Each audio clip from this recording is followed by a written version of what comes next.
Kemudian perhatikan apakah orang itu mengeluarkan suara di ngorok gitu. Kalau ngorok kita harus curiga ada sumbatan jalan nafas. Maka kita harus periksa dulu tidak lebih dari 10 detik. Jadi kita lihat pakai handscoon, terus kita swab di dalam apakah ketemu sesuatu yang tadi menyumbat. Kemudian kalau dia kemudian tidak bernafas atau justru bernafas tersengal-sengal, maka segera lakukan langkah 4. Ini sambil memanggil bantuan, ya kan? Jadi tadi kita sudah state kalau ini hanya sementara. Setelah ini pasiennya harus tetap dirujuk ke fasilitas kesehatan yang lebih baik. Jadi sambil tadi kita melakukan tindakan pada pasien, orang yang lain atau kita sendiri tuh udah sambil memanggil ambulan. Kemudian baringkan dengan posisi yang terlentang pada permukaan yang mantap ya, yang dia nggak akan longsor, yang dia tidak dia ajek gitu, yang nggak akan berubah-berubah. Kemudian kita nilai denyut nadi karotis di sini tadi ya, atau bisa juga di sini ya. Oke, jadi di kanan dan kiri. Tapi biasanya karena kita dokter itu selalu di kanan pasien, maka kita periksanya di sini. Nah, kemudian tidak lebih dari 10 detik periksanya. Nyarinya tuh kalau itu nggak lama gitu, langsung. Nah, kemudian baru kita ternyata nggak ada arteri karotisnya tadi ya. Maka kita atau dia ini nggak denyutannya sangat ringan, nggak terasa jelas kayak kita yang sehat gitu. Nah, itu kita harus pasti kita memungkinkan dia ada masalah pada sirkulasi dan pernafasan. Baru kita lakukan dekompresi pada dada pasien. Tadi ini putingnya ya kan? Ini sternum. Sternum itu ada juga yang dari sifoideus, dia di sini di tengah. Jadi ini ditaruh di bawah. Kita harus nyaman ya, harusnya nggak kayak gini. Jadi tapi nggak apa-apa. Tapi kalau darurat kan kita lagi pakai baju apa nggak tahu ya. Jadi yang kiri yang bagian ini di sini, ini di atasnya, kemudian kita kompresi berapa?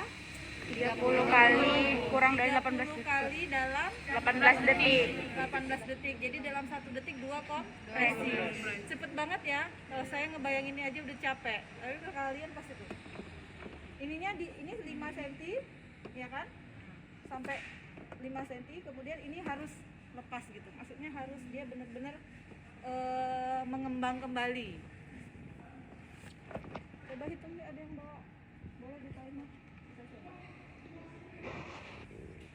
18 detik. Saya dapat berapa? Hitung ya, 1, 2, 3.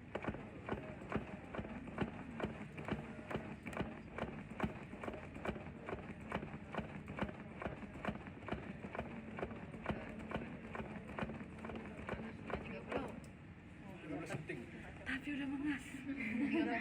Tandanya saya kurang olahraga. Itu 13 detik. Jadi bisa dijarangkan lagi di situ ya, karena ini skill tadi. Tapi paling enggak dia dapatnya sekitar 20 kali 13 detik. 18 detik. Kemudian selanjutnya minimal 100 kali per menit.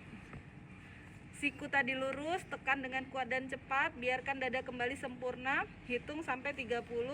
Kemudian setelah selesai, langsung buka, kalau kita sendiri, langsung buka nafas dengan chin lift. Kasih dia airway, saluran udara untuk masuk, kemudian sambil kita cek. Nah, kalau dia belum, dekompresi lagi. Tapi Kak, itu nggak boleh terlalu lama. Kalau misalnya kita berdua harus langsung disambung sama teman yang lain. Sebenarnya bisa sekitar 3 kali siklus kali 30. Tapi kalau yang melakukan merasa udah lelah dan nggak maksimal, nggak optimal kompresinya, boleh langsung diganti sama yang teman yang kedua. Gitu ya. Kemudian jaw thrust atau chin lift. Jaw thrust tadi yang coba bisa dari sana. Jempolnya di sini, ini di sini ya, agak dinaik. Nah, gitu. Jadi ininya lurus, ya. Itu yang jaw thrust, yang ini tadi yang chin lift. Kemudian jika orang tersebut tidak bernafas, baru memulai bantuan pernafasan. Jadi setelah dia tidak ada nafas spontan, tapi ini sudah berdetak, kita bisa bantu dia pakai bagging. Jadi bagging itu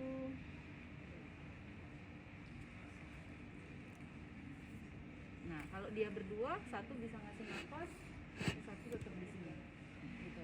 Tapi ini nanti berhenti, terus ini baru. Kemudian gunakan shield atau face mask yang ini namanya bagging. Kita nggak ada bisa ini dilepas terus nanti ada tambahan di atasnya.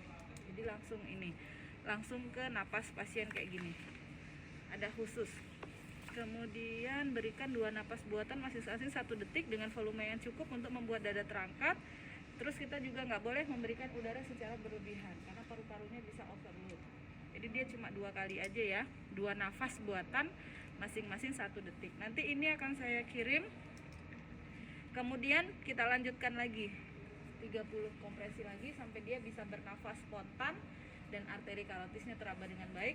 Itu tetap di follow up sampai dia sampai ke fasilitas rujukan.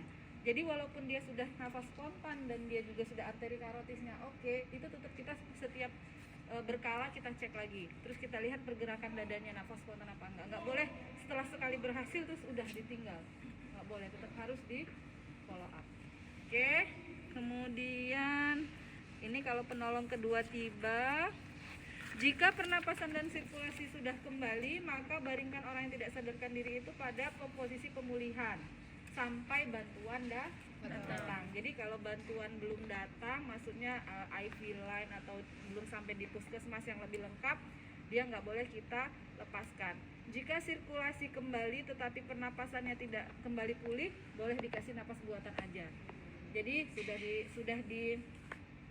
dia udah keluar, arteri karotis sudah berdetak, sudah napas spontan, tetapi lama kelamaan napas spontannya berkurang, arteri karotisnya masih bagus, jadi kita boleh kasih napas buatan aja.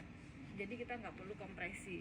Kemudian jika sirkulasi ataupun pernafasan tidak kembali, RJP-nya sampai datang bantuan, sampai difibrilasi dan seterusnya, sampai banget. Jadi kadang-kadang pernah kan ada keluarga yang RJP terus, padahal kita udah tahu nggak memungkinkan untuk membantu gitu.